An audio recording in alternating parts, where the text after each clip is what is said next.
There is someone in your life right now who sees people as tools, not occasionally, not on a bad day, as a permanent condition. They study what you need, they mirror it back, and the moment you stop being useful, you stop existing to them. Psychologists have a name for what you're dealing with. They call it the Dark Triad. By the end of this video, you will understand exactly what that means and why recognizing it might be the most important thing you ever learn about human behavior. In 2002, psychologists Delroy Paulhuss and Kevin Williams published a study that changed how researchers understand dark personality. They identified 3 traits that consistently cluster together in people who exploit others. Not criminals, not patients in a psychiatric facility, ordinary people, colleagues, family members, partners, friends. The 3 traits are narcissism, Machiavellianism, and psychopathy. Together, they are called the Dark Triad. Now, here is why this matters to you personally. Subclinical levels of these traits appear in roughly 10 to 15% of the general population. That is not a rare condition. That is 1 in every 8 people, which means statistically, in your workplace, in your family, in your social circle, you have already been close to one. These 3 traits share one engine, one common core that drives everything. I will show you what that core is. But first, you need to see each trait on its own, because the one you recognize first will tell you something about your own life you might not have admitted yet. The first corner of the Dark Triad is narcissism. The popular image, someone loud, vain, obsessed with their reflection, is a decoy. That version exists, but it is the amateur version. The dangerous version looks nothing like that. The core of narcissism is not vanity. It is a distorted relationship with the self. This person has built their entire identity on one belief: I am exceptional, and the world must confirm it. When that confirmation comes from your admiration, your compliance, your attention, they are warm, attentive, even generous.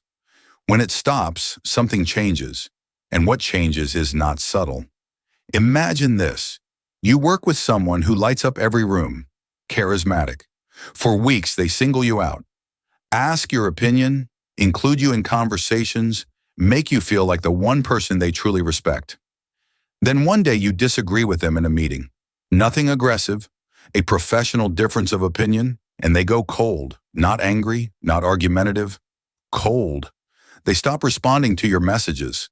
They talk past you in meetings as if your chair is empty. The warmth disappears so suddenly that you spend the next 2 weeks scanning every conversation, trying to figure out what you did wrong. That is narcissism in operation. You did not do anything wrong. You stopped being useful to the image. And the moment you stopped confirming their belief that they are exceptional, you became a threat. Here is something that most people who experience this never hear. The confusion was the point. If you constantly feel like you are failing someone, but you can never identify what you did, you are not losing your mind. You are experiencing a relationship with someone whose emotional needs are structurally impossible to meet, because the target moves every time you get close. That is narcissism operating in your life, not in a textbook, in your daily reality, and it is only the first trait. The second corner is Machiavellianism, named after Niccolò Machiavelli, the 16th century political philosopher who wrote the most famous manual on power ever published. And where narcissism is reactive, driven by emotional need, Machiavellianism is strategic, cold, patient. A person high in Machiavellian traits does not need to be admired. They do not need applause. They do not need you to think they are special. They need to win, and they are willing to wait years to do it. Picture this. You have a business partner. You have worked together for 3 years. They are calm, reasonable, always measured. You trust them because of this. What you have not noticed is this. Every major agreement you signed has an exit clause that favors them. Every client relationship runs through their email, not yours. Every key decision was presented as a joint discussion, but the outcome was determined before the conversation started. You discover this on the day they leave the partnership, and you realize you do not own what you thought you owned. They did not betray you in a moment of anger. They structured this from the beginning. Research by Christie and Geis The psychologists who developed the original Machiavellianism scale found that high Mac individuals share four consistent characteristics. 1. They view people as fundamentally manipulable. Not some people, all people. 2. They prioritize results over principles. If lying produces a better outcome, lying is the logical choice. 3. 1. They are emotionally detached in situations where most people become emotional. When everyone else is reacting, they are calculating. And 4. They maintain long-term strategic thinking when everyone around them is focused on the immediate. This is why the Machiavellian is the hardest dark triad trait to detect. The narcissist reveals themselves through emotional reactions. Eventually, the mask slips. The psychopath reveals themselves through impulsivity. Eventually, they push too far. But the Machiavellian, they might never reveal themselves, not until the game is already over and they have already won. The third corner is psychopathy, and this is where the popular understanding fails most dangerously. When most people hear that word, they picture a criminal, a predator, someone obviously dangerous.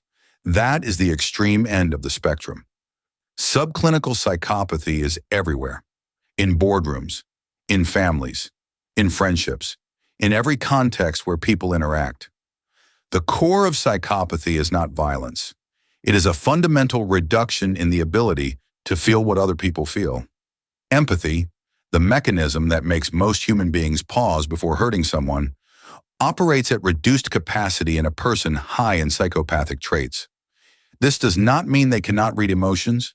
In fact, research shows they are often better at reading emotional signals than the average person. They see what you are feeling with precision. They simply do not feel it with you. Think about what that means in practice. A person who can see your vulnerabilities clearly but feels no discomfort about exploiting them. A person who understands exactly what words will hurt you but experiences no internal resistance to saying them. This is the person who makes a devastating comment at dinner, and when you react, looks at you with genuine confusion. Not performed confusion, real confusion, because they cannot understand why something that carries no weight for them would carry weight for you. The brake pedal that stops most people from hurting others is not broken in this person. It was never installed. Every person high in any dark triad trait has one thing in common: a deficit in honest empathy combined with a willingness to exploit others for personal gain. The traits are different tools, but they sit in the same toolbox. And the toolbox is built on one foundation: other people exist to serve my needs. This is why someone you are dealing with can feel like a narcissist on Monday, a chess-playing strategist on Wednesday, and emotionally blank on Friday. You are not imagining that. You are seeing different dark triad traits activating depending on the situation. And this is also why these individuals are so difficult to deal with. You are not facing one pattern. You are facing three, layered, interlocking, and shifting depending on what the moment requires. So how do you know if someone in your life operates with dark triad traits?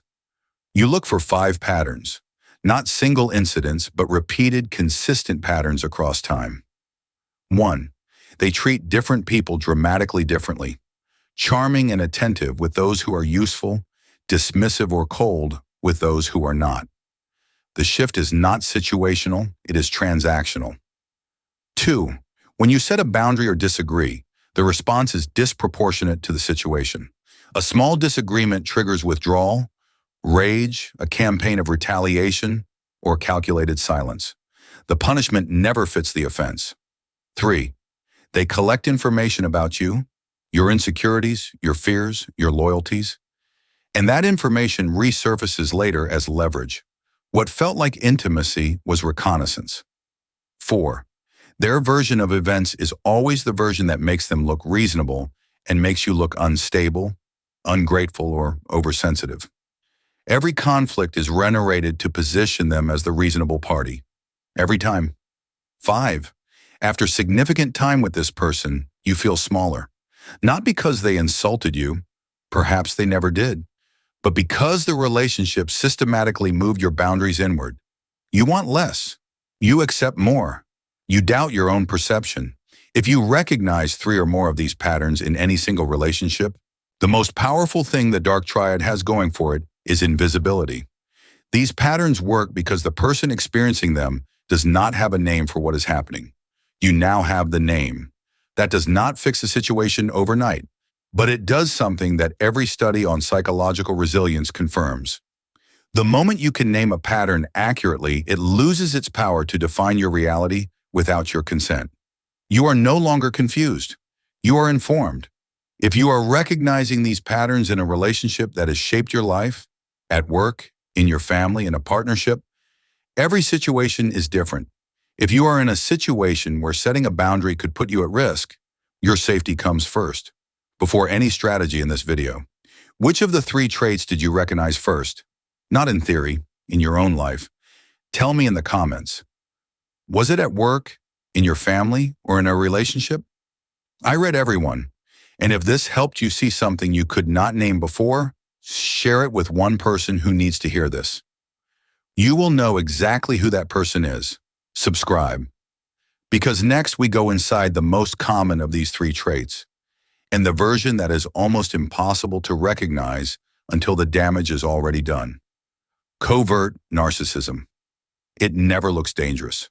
That is exactly what makes it dangerous.